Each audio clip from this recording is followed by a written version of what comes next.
When I came to the Glen Rock community, my biggest goal was to be known as an innovative leader, someone who values transparency and makes decisions based on our students' wants and needs. So when the broadcast media students at Glen Rock High School pitched a concept for an original web series, it was a no-brainer for me. Together, we developed a show for the community, by the community.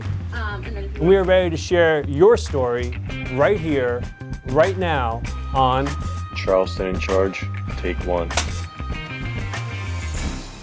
Cut. That's a wrap. Welcome back to another episode of Charleston in Charge. On the last episode of Charleston in Charge, we met with high school senior Hayden Bratspies. And today, we'll be meeting with a middle school teacher who's cooking up great content for her students. 2 years ago, Miss Samad, now Miss Barbieri, joined the middle school staff as our new consumer science instructor. She completely revamped the home ec program and has inspired students to reach new levels of cooking. She educates them about food and nutrition, including elements from all different cultures. Miss Barbieri's students may be in the kitchens of Glen Rock Middle School, but the culinary trends they are replicating stem from all over the world. Together, we will learn about the culinary genius who is teaching our middle school students how to make Michelin star-worthy cuisine. And it's all happening right now with Miss Barbieri. Let's take a look.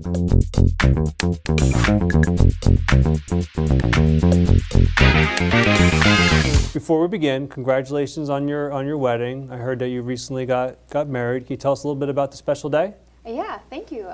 So I got married on February 19th at the Rockley Country Club in Rockley, New Jersey. Nice. And I had this vision of it to be like a snowy fairy tale wonderland. Didn't actually snow, but we got a lot of pictures outside. And it was just a super magical, love-filled day. So Oh, very nice. Really great. And we were talking off camera about plans for your honeymoon. Where you planning on going? So right now we're planning on going to the Maldives and Singapore. Very nice. And you promised to return from that trip? Yes, Okay. that is the plan. All right, very good, very good. So tell us about your career path and what brought you here to Glen Rock. Sure. So I've always known from a young age that I wanted to go into the culinary world, the culinary field. When I was little, I took my own culinary classes. I had someone come to my home and teach me things. And then in high school, I got to take culinary classes. And then I decided to go to Johnson & Wales University in Rhode Island. And I was there for 2 years. I got my associate's degree. And then I was working in the industry for a little. So I was working in boutique hotels. I did just regular restaurants. I was working in New York City for a bit. And then I realized that wasn't necessary. I didn't want to be working in the kitchen with those long hours for the rest of my life. So I went back to school. I went to Montclair State right here in Jersey and got my bachelor's degree in nutrition and food science. And then through that experience, I was doing, was working at different programs and doing externships with a weight wellness program that actually kickstarted off a company for kids. So I was doing recipe development, and I was working with Girl Scout troops and just little kids and teaching them about food. And that's when I really fell in love with teaching. And then I was working in the Bronx and Newark, and I was teaching nutrition and food, nutrition and health, more so to kids. And then I found out one of my girlfriends who I went to culinary school with, she works in Roxbury County. So she told me about the whole teaching program. And then I found Glen Rock, and I've been here ever since. Well, we're very lucky to have you here, and we love having you here as part of our staff. Do you currently take part in any catering or outside private business So I have ventures? my own, private business of just myself. I don't have any other staff. So I've done a few engagement parties. I've done birthday parties. I've done cooking lessons here and there. But kind of just more so for friends and families, just as something on the side. But my primary focus is students in school. Were you very critical of your wedding food as someone who's an expert? We did a tasting, and I gave them full warning that this is my background, but they did a very good job, so I was very happy with the results. I assume you could be a difficult client if possible.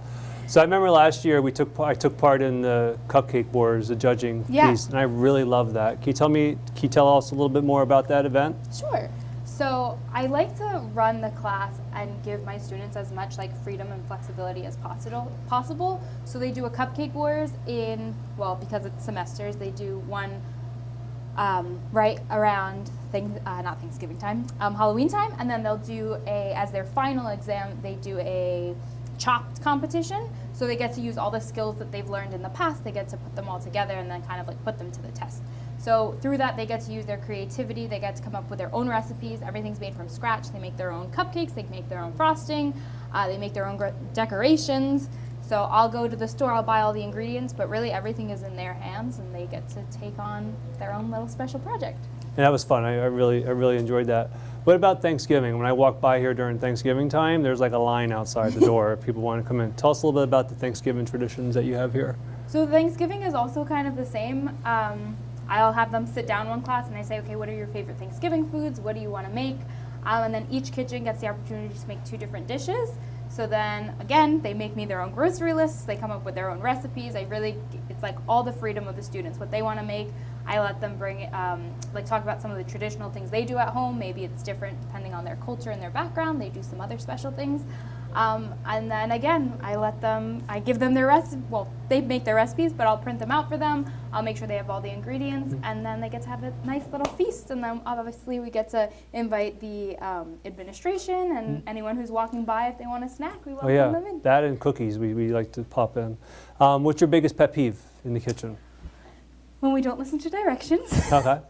And also a messy kitchen. A messy kitchen is a messy mind, which causes for either an uneasy recipe or making silly mistakes. I have that same conversation at home. I tell my wife and daughter that a good chef cleans up after themselves. Yes, and while it's happening. I always tell them, I'm like, you're finished with something, put it away, wipe it up, don't wait till the We're end. going to show this episode to my house. What advice do you have students in middle school and high school that want to go into culinary arts? So what's awesome about the culinary field is there's so many different avenues. I know when I was in high school, so many people would say, like, what do you want to do? Do you want to open up your own restaurant? But there's really so many other paths. So you can work in a restaurant, but you could be your own like private chef. You could work in the catering world. Then there's like food blogging. So you could actually write about food in restaurants. You can go into recipe development. There's a whole like food science part of things. And then there's also like food photography. So there's so many different avenues, and really just look for internships, externships. You're always welcome to come here. But really just like kind of see if that's something you really like. And by having those internships, you can get a feel if that's the career path you want to take. And then there's so many different opportunities and different career paths that can shine Excellent. from there. Again, I always say this, it's amazing what a good teacher can do to a program, and you've elevated this program so much, so thank you. Thank you.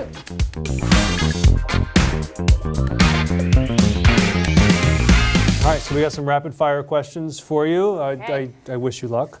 If you had one superpower, what would it be? To be invisible. What's your favorite holiday? Thanksgiving. Most used app on your phone? Instagram. Dream vacation location? The Maldives. Fair enough. Favorite dessert? Chocolate chip cookies. What's the one talent you wish you had? To speak multiple languages. Favorite TV show? House. Favorite fast food restaurant? Wendy's. Do you ever host for the holidays, and which ones? Yes. Thanksgiving is like my baby of holidays that I take on every single year. And then me and my family are actually Jewish, so there's like a lot of holidays throughout the year, and we are fortunate to live down the street from my cousins, so we like take off days because most Jewish holidays have like 2 nights. So my cousins will take on the first and we'll take on the second. So always cooking. Window or aisle seat? Aisle seat. Can we hear your teacher's voice? We're quiet in 3, 2, 1. Coffee or tea? Coffee. Chocolate or vanilla? Chocolate. What's your favorite season? Summer. Is it gravy or sauce? Is gravy a sauce? Is it gravy or sauce? Well, I would say, no, yeah, it's still sauce. Well, but if I'm talking like about gravy on Thanksgiving, I would say gravy. I wouldn't say pass the sauce. That'd be weird. That would be. Okay, fair enough. If you had to, if you could cook with anyone, who would it be? Ooh. Maybe Emerald Lagasse. Bam! I'm a Bobby Flay fan. I would not want to cook with who's the guy on Hell's Kitchen? Gordon Ramsay. Yes. He would scare me. You know, he's actually I haven't met him personally, but like if you watch his Chopped Junior shows and things like that, he's very nice to children. So who knows, maybe he'll come to Glen Rock, he'll be nice to us. But I think he puts on the act. How are your knife skills? I'd say they're pretty good. Yeah? Yeah. How long does it take to get good at that? Because I've been practicing.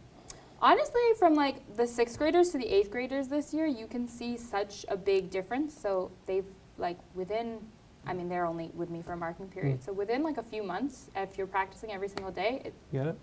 practice makes perfect. I'm on it. Have you cooked? Have you had your students cook yet my Cuban empanada recipe? I have not. You'll have to pass that one along. That was on the recipe exchange, and out of 75 recipes, it was ranked #1. But I voted, determined that. So we'll have to try it out.